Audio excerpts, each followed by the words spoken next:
नमस्कार विद्यार्थी मित्रांनो, बरेच जण मला विचारतात की नेमका 100 डेजचा प्लॅन काय आहे. आपण सेशनमध्ये मागे सांगितलं होतं की 100 डेजचा प्लॅन काय आहे. तरी पण विद्यार्थ्यांना अजूनही समजलेलं नाही की 100 डेजचा प्लॅन काय आहे. तर राज्यसेवा पूर्व परीक्षेसाठी 2025ची जी परीक्षा होणार आहे सप्टेंबरमध्ये, त्या परीक्षेसाठी आपण हा प्लॅन तयार केलेला आहे. तो प्लॅन काय आहे मी तुम्हाला अजून एकदा सांगतो. अशा पद्धतीचा आपण PDF विद्यार्थ्यांना देत आहोत. त्यामध्ये डे 1 असणार आहे. डे 1 मध्ये आपण या पद्धतीने चॅप्टरचं नाव दिलेलं आहे, कोणत्या चॅप्टर हा कोणत्या पुस्तकातून वाचायचा ते दिलेलं आहे.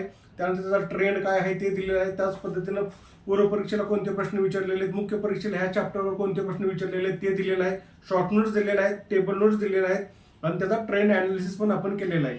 दररोज एक चॅप्टर आपण घेणार आहोत एका विषयाचा. असं सर्व विषयांचे आपण 100 चॅप्टर कव्हर करणार आहोत, जेणेकरून आपला पूर्व परीक्षेचा सिलेबस पूर्ण होईल. प्लस हा अभ्यासक्रम आपण PYQ ला धरून करत आहोत. तर त्या पद्धतीने ही प्लॅनिंग केलेलं आहे.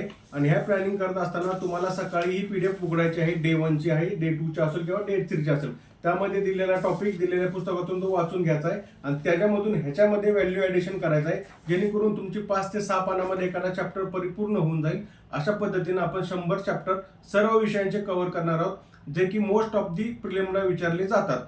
अशा पद्धतीने हा प्लॅन आहे.